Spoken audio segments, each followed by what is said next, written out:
One single moment. Sometimes that's all it can take to create or destroy a legacy. 21 days before I started typing this script, I wrote about the epic of a story that was Cam Newton at Auburn. How he overcame all odds of an otherwise below average team and drugged the Tigers across win after win until they eventually were crowned national champions and Cam was named Heisman. Everybody cheered, and it was something that, looking back, feels like just a moment. And if that's the only video you watched, you may assume that that's how his career would continue. He would drag some NFL team across more wins than they deserve, but today I am here to unfortunately open your eyes to the true tragedy that is Cam Newton.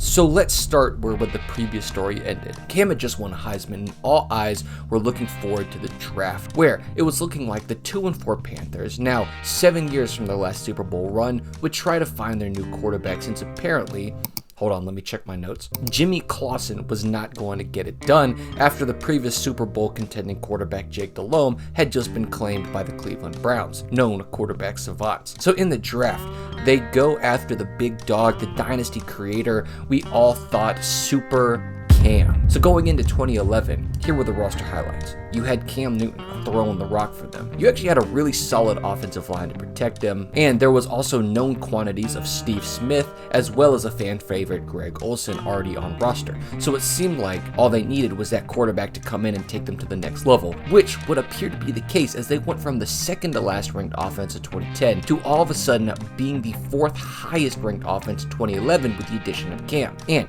he was electric. Yes, he had some welcome to the NFL growing pains, like a passing touchdown to interception ratio of 21-17. But I think what shocked people the most was how well his ground game actually transitioned into the NFL. I mean, Cam was like a power runner in college. He was shifty, but everyone wondered, was he like truly shifty, or were college guys just a little afraid to tackle a 6'6", 250-pound hammer with legs? And we all just waited to see if or how well that would translate, and holy shit, call it the Rosetta Stone because it was translating beautiful. He would rush for another 14 touchdowns to accompany his 706 yards across 14 games, which would be crucial because 53 of those rushing attempts would extend drives for first downs. This would earn him Offensive Rookie of the Year as well as go into the Pro Bowl as a rookie. So all in all, he would turn around this 2-14 team to, 6-10. Yeah, so they were obviously way better offensively than the year prior, but their defense was still second worst in the NFL, which for fans is okay, because having a good offense but a bad defense gives fans more hope or cope than the other way around. Like when you're losing and you can put together a drive, you feel a lot better than losing by the same amount, but your offense feels like a Toyota Prius attempting to drive out of 3 feet of quicksand. I don't know. It's just a weird fan psychology thing. But we here in Carolina were pumped in that draft the Panthers would pick up Luke Kuechly and Josh Norman, who would be key pieces to the Carolina defense moving forward, although we didn't quite realize how good they were going to be at the time. Now with a freshly bolstered defense, the Panthers would start off, you guessed it, way worse than last year. Well, that's what the record would tell you, as they were going into week 11 sitting at 2-8. But the difference is this team did look considerably more competitive. If you forget about getting rocked by both teams that had a Manning at quarterback, they had just a -8 point differential across 8 games. And amongst this performance, Cam would try to settle down a little bit more into his offense, throwing for another 19 touchdowns while rushing for 8 more, as Cam continued to stay a solid piece of what this offense needed to tick while they were continually trying to improve the pieces around him before the 2013 season, picking up more pieces like Star Lotulelei and Kawan Short. And this year would be the year the Panthers fully turned that corner. Cam would obviously play incredible, passing for a career-high 61.7 completion percentage, for a career-low 3,379 yards, and a career-high of 24 touchdowns. Now, if you're confused by the numbers you just heard and are wondering how you get career-high touchdowns while getting career-low yards, is it because of him running the ball more? Actually, no, he ran the ball less for only 585 yards and 6 touchdowns. And this is because they now had the league's second-best defense thanks to all the work they put in the draft. So after starting off 1-3, losing nothing but close games and stomping the New York Giants for revenge tour that they did to them last year, they would go on an 8-game win streak where Cam would just play at an incredibly high level, getting it done however it needed to, even though it often didn't require the stats that would jump off the paper. And in my opinion, it just shows so much more when a quarterback knows how to manage a game when need be, despite Cam Newton's commentary on game managers. But that being said, Cam was absolutely not a game manager. Despite this promising 2013 performance, getting Cam another Pro Bowl appearance, winning the NFC South, and making their first playoff berth since 2008, while they'd go on to lose to the 49ers, they would give their fans a lot more hope. In 2014, they would, a lot more would go wrong. Cam would crack a rib in a preseason game, so he missed the first game, where when he came back, you could fish them out of the ocean the way they were floundering.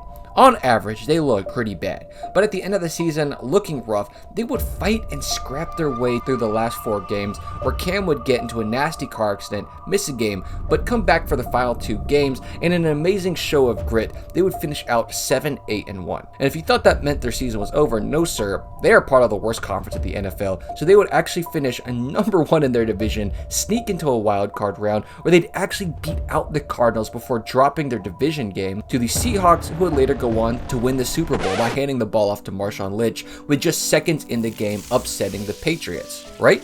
That's the timeline I am choosing to live in, and I refuse to hear anything else. But this wasn't as bad as it could be, since the Panthers had lost their star receiver Steve Smith Sr., so the lack of star power on offense was partly to blame for the lack of performance in 2014. But the car accident, the injuries, the defensive underperformance, losing your stars, oh, wait a minute.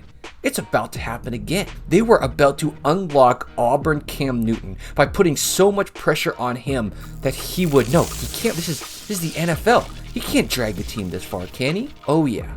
The pressure was going to make a diamond, and we all knew what Cam could do. We had all seen him do it in college, but this year, we would see him do literally what we thought was the impossible again. His first game was a bounce back from offseason injuries, as he would do just enough to get them past an already weak Jaguars team before they would try one more time to get their footing when playing the Texans, where they'd be good but not as great as they stumbled their way into a Week 3 game against the Saints. There, they would just click offensively. Cam would throw for 315 yards and 2 touchdowns while running for another 33 yards and a touchdown. But like his Auburn years, something you would notice is that the yardage and the scores would not blow you away, despite the fact that this time Cam would be accompanied by the second best offensive line in the NFL, as well as Jonathan Stewart and Mike Tolbert, who would be Pro Bowl selections out of the backfield, and Greg Olsen would get a Pro Bowl recognition as well. But in hindsight, it felt like some of these recognitions given out to other offensive pieces of this team were to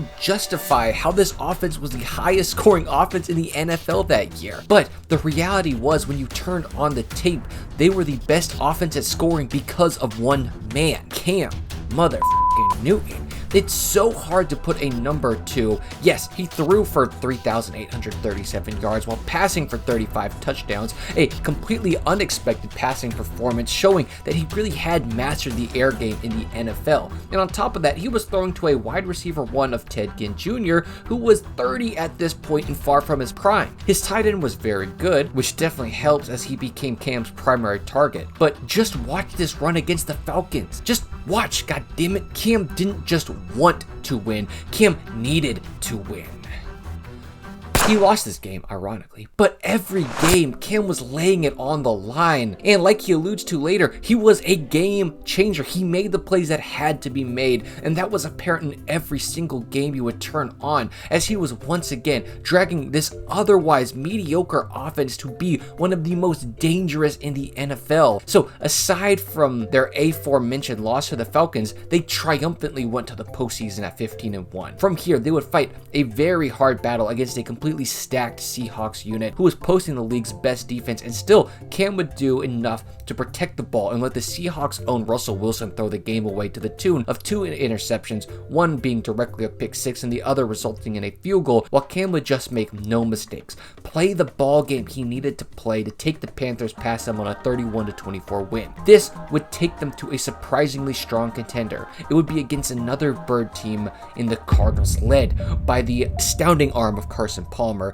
David Johnson toting the rock as well and receiving it most, and oh my god, Carson would have just a meltdown of all meltdowns, throwing 4 picks and fumbling the ball away twice, as Cam Newton was pretty much handed this game on a silver platter. But he would still throw for 335 yards and run for another 47, accounting for 1 touchdown for every interception Palmer would throw. The final score was 49-15, but I'll have to be honest with you, that score looked closer than how it felt, which means, unbelievably, after 4 years of up and down, Cam was finally delivering them to the promised land. He had taken them to the Super Bowl. But very quickly, that dream was turning into the nightmare. The Broncos' highly rated defense, which was first best in shutting down the pass and first best at limiting yards per run attempt, led by Von Miller, was giving Cam nightmares as their first 2 drives resulted in -6 yards of offense and a touchdown for the Broncos as Cam was strip sacked in the end zone, before Cam and the Panthers would finally put together a scoring drive early in the second. From here, we would get 2 quarters of the football equivalent of trench warfare, while Big Ten West fans were enjoying what they thought was the greatest shootout of all time. The rest of the football world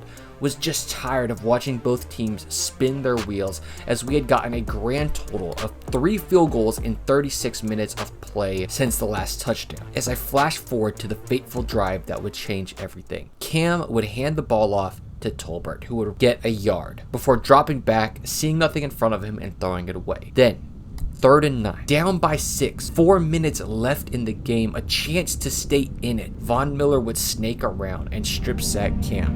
And right here, the legacy of Cam, the dab, the concept that he was solely carrying his team, the entirety of their offensive success being hinged on him, the MVP season he's coming off of in a single play with the ball lying on the ground. Instead of diving on it, he steps back. And with that step, a whole legacy to this point came to an end. And from his perspective, he saw 2 people diving on it from the opposite side, so maybe, just maybe, there's an alternate timeline where that ball bounces right into his arms and he looks like a genius, but instead, the man with the best shot at recovering the fumble, the man who was known for being one of the toughest, roughest quarterbacks in the league, looked like he was scared. So the ball shoots past him, it gets recovered by the Broncos at the 4, and you know Peyton Manning was going to take no time to put the dagger into the heart of the Panthers, and the last miserable 2 minutes of the game ended with a volley of punts. But that moment, with the game on the line, one of the greatest quarterback carrying his team's seasons in NFL history, and I think at this moment the name of Cam Newton suddenly gained an uncleansable smudge on it that 2 more decent seasons just would not be able to clean off. By 2018, the Panthers as a whole were falling apart at the seams, and Cam was doing his best to keep them above water, to no avail.